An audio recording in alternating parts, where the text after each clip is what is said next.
तालिबान ने अफगानिस्तान पर अपना जो है कब्जा जमा लिया है, लेकिन इसका असर जो है क्या जम्मू कश्मीर पर पड़ेगा? इसी मुद्दे पर बातचीत करने के लिए हमारे साथ जुड़ चुके हैं डॉक्टर एसपी वैद, जो कि जम्मू कश्मीर पुलिस के पूर्व महानिरीक्षक हैं। जो इस समय परिस्थिति है अफगानिस्तान में, तालिबान ने जो है कब्जा जमा लिया है और जो अफगानिस्तान के राष्ट्रपति है अशरफ गनी, वो देश छोड़कर चले गए हैं और तालिबान का ही अब पूरा कंट्रोल है समूचे अफगानिस्तान पर। जम्मू कश्मीर पर इसका क्या असर पड़ सकता है? इसका असर सिर्फ जम्मू कश्मीर नहीं, मैं समझता हूँ पूरे साउथ एशिया में पड़ेगा। और सबसे पहले तो मैं कहूँगा पूरे हिंदुस्तान के लोगों की सिंपथीज अफगानिस्तान के लोगों के साथ हैं, जिनको अब ये डार्क एजिस वाला उनको वक्त सहना पड़ेगा। और मैं देख रहा था कुछ लोग पाकिस्तान में खुशियां मना रहे हैं कि उनकी ये जो प्लानिंग थी ये सक्सीड हो गई। मैं समझता हूँ कि वक्त बताएगा कि सबसे पहला इम्पैक्ट पाकिस्तान तो इमीडिएट नेबर है, वहाँ पड़ना चाहिए, क्योंकि अफगानिस्तान में अगर शरिया ला लागू हो रहा है तो लोग डिमांड करेंगे पाकिस्तान में क्यों नहीं, जहाँ आई थिंक 95% मुस्लिम्स हैं। तो वहाँ के लोगों के लिए ये परेशानी का आलम होना चाहिए। दूसरा, ड्रग ट्रेड पूरी दुनिया में फैलेगा, क्योंकि ये सभी जानते हैं कि तालिबान पैसा जो इकट्ठा करता है वो इलिसिट पॉपी और ड्रग्स के खेती से करता है। उसका एक बहुत परेशानी का वक्त आगे आने वाला है, जो इम्पैक्ट करेगा जम्मू कश्मीर को, पूरी कंट्री को और पूरे इंटरनेशनल कम्युनिटी को। इसके साथ साथ जो टेररिस्ट ग्रुप्स हमारे यहाँ ऑपरेट करते हैं जम्मू कश्मीर में, जैसे लश्कर तैयबा, जैसे जैश ए मोहम्मद, वो तालिबान के साथ इस लड़ाई में थे। एक रिपोर्ट के मुताबिक पाकिस्तान ISI ने कोई 10,000 उनको तालिबान के साथ जोड़ा था इस लड़ाई में। तो उनका इनके साथ नेक्सस बड़ा क्लियर है। जिस तरह पहले जब तालिबान रूल करता था तो वहाँ ट्रेनिंग कैंप चलते थे इनके। आज अब पाकिस्तान को बड़ी दिक्कत आती है, जो ट्रेनिंग कैंप्स वो चलाता है POK में, दुनिया के इंटरनेशनल कम्युनिटी के नज़र में आता है। उसको वो जो स्ट्रेटेजिक डेप्थ चाहता था उसको वो मिल गई। यानी कि डॉक्टर वैद, आपके कहने का अर्थ ये है कि जो भारत विरोधी जो आतंकी संगठन है जो कि पाकिस्तान में स्थित है, उनके जो ट्रेनिंग कैंप्स है वो पाकिस्तान अधिकृत जम्मू कश्मीर में स्थित है। क्योंकि इस समय जो है अंतर्राष्ट्रीय दबाव है पाकिस्तान पर कि वो आतंकवाद पर जो है शिकंजा कसे, तो हो सकता है वो जो सारे ट्रेनिंग कैंप्स है इनको अफगानिस्तान शिफ्ट करे और अफगानिस्तान में जो है उनको एक सेफ हेवन मिल जाएगा। क्या आप ये कह रहे हैं? जी, अगर आपने देखा होगा FATF ने काफ़ी दबाव बनाए रखा पाकिस्तान पे, कोई लगभग 27-28 पॉइंट पे कार्रवाई करने के लिए, जिस पे उनमें ये भी है टेररिस्ट ग्रुप्स पर कंट्रोल करना। तो उसके लिए बहुत आसान है अब वहाँ टेररिस्ट ट्रेनिंग कैंप्स शिफ्ट करना, और उनको एक सेफ हेवन मिलेगा और उनकी गतिविधियां बढ़ जाएंगी और अंतर्राष्ट्रीय दबाव से भी वो बच जाएगा। और जो टेररिस्ट बैटल हार्डन टेररिस्ट है उनको डाइवर्ट कर सकता है इस तरफ। आप कह रहे हैं कि तालिबान के कुछ आतंकवादी हैं उनको भी जम्मू कश्मीर भेजा जा सकता है? पॉसिबिलिटी है, फ्यूचर में टाइम बताएगा कि क्या कैसे हालात इमर्ज होते हैं। बट ISI ऐसा कुछ करने में हिचकिचाएगी नहीं, अगर जो जहाँ तक हम जानते हैं ISI को। लेकिन मैं ये भी बात कहना चाहता हूँ कि अल-कायदा और ISIS जो ऑलरेडी ऑपरेट कर रही है अफगानिस्तान में, उनको भी सेफ हेवन मिलेंगे तालिबान में। और अगर वेस्ट ये समझता है, US और बाकी यूरोपियन कंट्रीज, NATO कंट्रीज, कि उनको इसका इम्पैक्ट नहीं होगा, तो वो बहुत बड़ी भूल में है। क्योंकि वहाँ से 9/11 जैसे दोबारा प्लान किए जा सकते हैं, जो अटैक्स पॉसिबल हैं US और बाकी यूरोपियन कंट्रीज।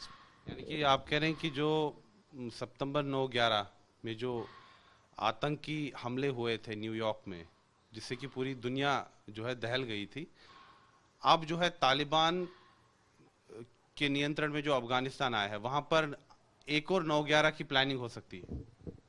जब उनको सेफ हेवन है, जब उनको हर चीज एक पूरा कंट्री इस काम के लिए मिल गया, तो वो ऐसा कोई भी बड़ा हादसा प्लान करने में हिचकिचाएंगे नहीं।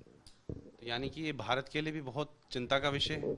सारी दुनिया के लिए मैं समझता हूँ, इसीलिए मैं कह रहा हूँ सिर्फ एक जगह के लिए नहीं, ये सारी दुनिया के लिए परेशानी का आलम होना चाहिए। लेकिन डॉक्टर एसपी वैद, अगर हम इस क्षेत्र को देखें, हमने अभी हाल फिलहाल में देखा कि चीन के जो विदेश मंत्री है वो तालिबान के अधिकारियों से मिलते हैं। पाकिस्तान और तालिबान में तो सांठगांठ पहले से ही थी।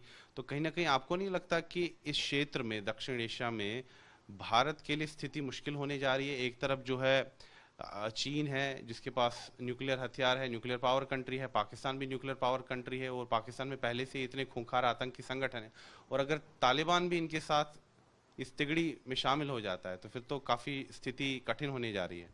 देखिए, आपने मीडिया में देखा कैसे चाइना के फॉरेन मिनिस्टर ने मुल्ला ब्रादर जो तालिबान लीडर हैं उनको रेड कारपेट से वेलकम किया। सो वो दर्शाता है कि चाइना तालिबान के साथ कोजी हो रहा है।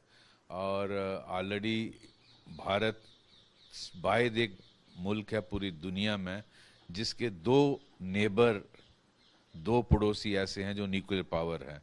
एक टेररिज्म फैलाता है, दूसरा विस्तारवाद करता है। तो उन दोनों से ऑलरेडी भारत जूझ रहा है। और अब ये जो ट्रॉयका बन गया, तालिबान तीसरा इमर्ज हो गया, तो ये भारत के लिए काफ़ी परेशानी का वक्त आगे आने वाला है।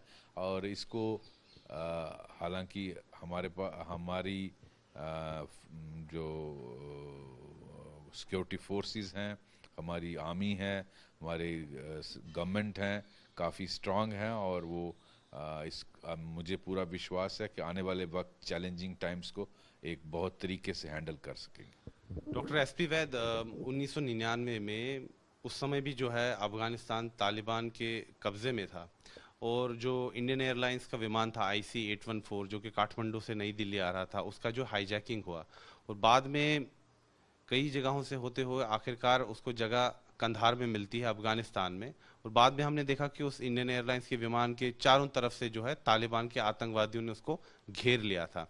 तो कहीं ना कहीं ऐसा माना जा रहा था कि हो सकता था कि भारत कोई कमांडो कार्रवाई करे, उसको रोकने के लिए ऐसा किया जा रहा था।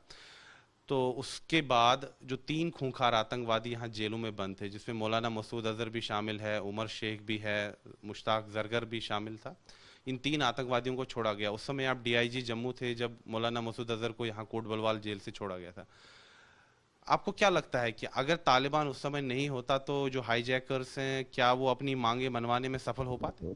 बिल्कुल भी नहीं हो पाते। वो दुनिया ने देखा किस तरह से तालिबान ने सपोर्ट दी टेररिस्ट को। इसीलिए मैं कह रहा हूँ ये दोनों टेररिस्ट ऑर्गेनाइजेशन तालिबान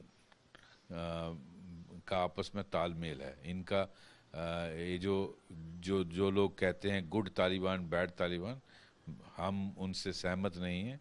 ये बिल्कुल तालिबान टेररिस्ट ऑर्गेनाइजेशन है और ISI की क्रिएटेड है, और उसी के बाकी भी इलेजिटिमेट चाइल्ड।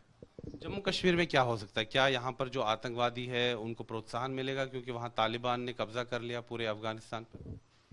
इसका इम्पैक्ट तो होगा उनके मनोबल पे, और आगे देखना है कि कैसी परिस्थिति आगे इमर्ज होती है। और मुझे पूरा विश्वास है अपनी फौज पर, अपनी सिक्योरिटी फोर्सेस पे। हम इस चैलेंज को इस पर कड़ी निगाह बना के रखेंगे और आगे इसको फेस करेंगे।